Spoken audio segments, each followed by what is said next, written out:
You can't stop language.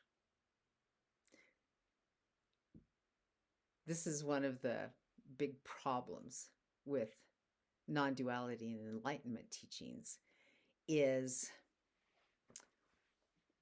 it's been translated to us here in the Western world that the goal is to stop thoughts. So instead of thoughts, think of language instead. Can you stop language? And it's way easier to realize that you're not your language than it is to realize that you're not your thoughts. So it's useful. Those two things are exactly the same thing inside the human experience. All your thoughts come through language.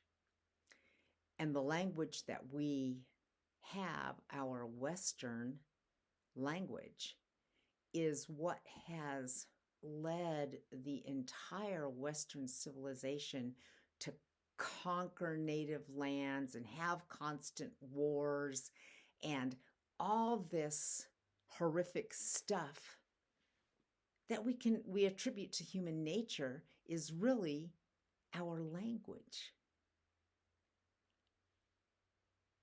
So this makes how to move forward as human beings way, way easier to start seeing. It's just a really big problem in spiritual communities and progressive communities, and to think that, well, actually in any sort of conservative communities, it's a basic belief that human beings are awful. That, it's like, of course, the Christian thing, we're full of sin, or like the New Agey thing, humans don't even deserve to exist. We're going to destroy ourselves. What if human beings were actually just fine? And the only problem is this language that consumes our head and our worldview and our thoughts that's been given to us from an exterior source. What if that's just the problem? What if it's not the human being that's the problem? It's the thinking process that we have created. And this thinking process, the big difference between the Western conquering worldview and the natural native worldviews, the big difference is a deep-seated belief that things are separate. You can only destroy things if you really think that it's separate than you. If we really felt that the earth was our mother, we wouldn't be destroying the earth, right? If we felt that we were really interconnected with things, we would find ways to live beautifully with things and each other. You can see it so much just in societies and prejudice. The only way that you can destroy another people is if you believe they're very, very different than you, that they actually aren't you, that they actually aren't human. This is a belief that has been given to us very, very, very young.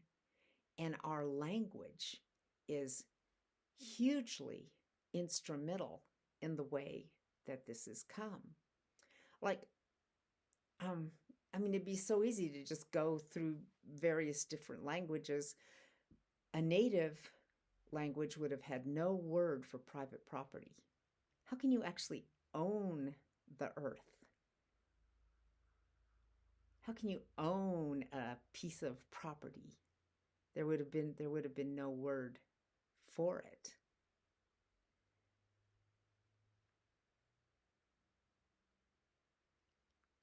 The reason this is important is because it is so much easier to step back and go, oh, I am not my language.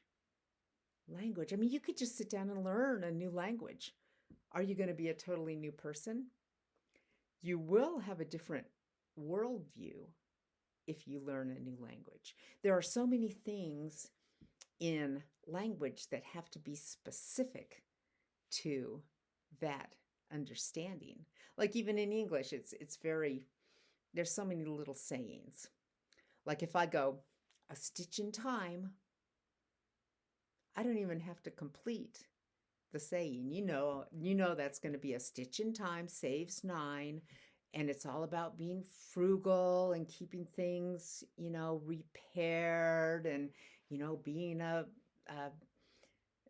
good human being that keeps things nice and in order. So all I have to say, a stitch in time, I mean, really all I have to say is a stitch. And you kind of get it. I mean, we can even just look in our brief lifetimes, more like me, my long, long, long one, like an emoji.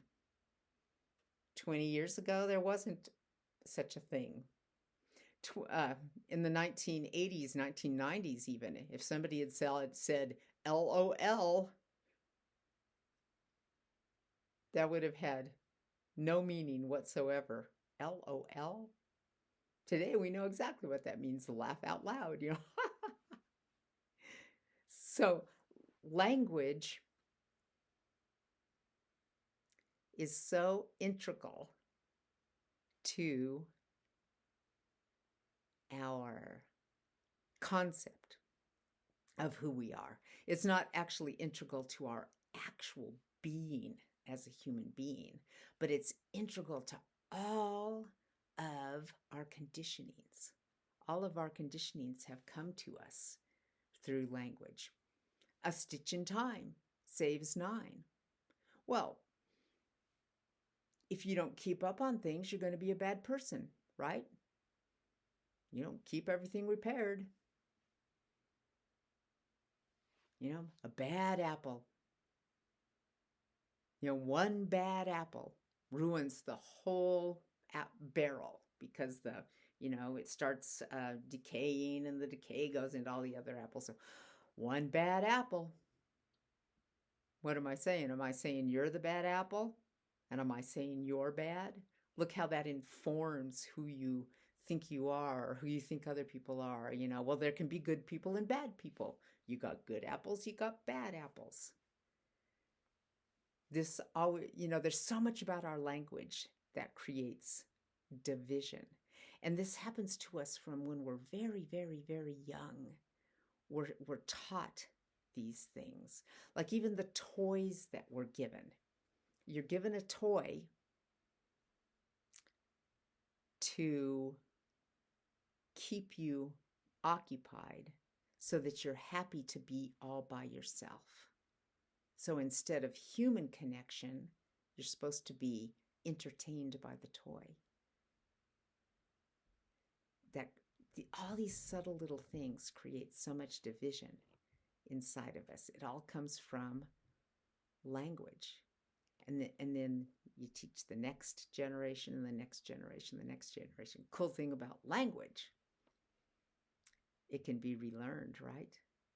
We start relearning how to think and see the way we live in the world. And now we're going to have a completely different situation.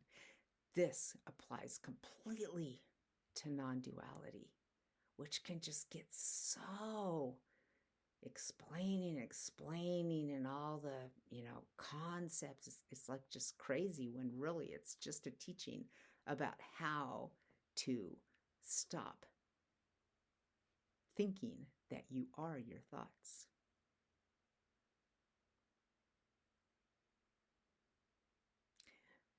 So let's move on forward. We talked about language to death. Let's talk about what is the difference in the way that we've been taught since we were babies, and how that creates a complete worldview that we live in and how we're able to change it.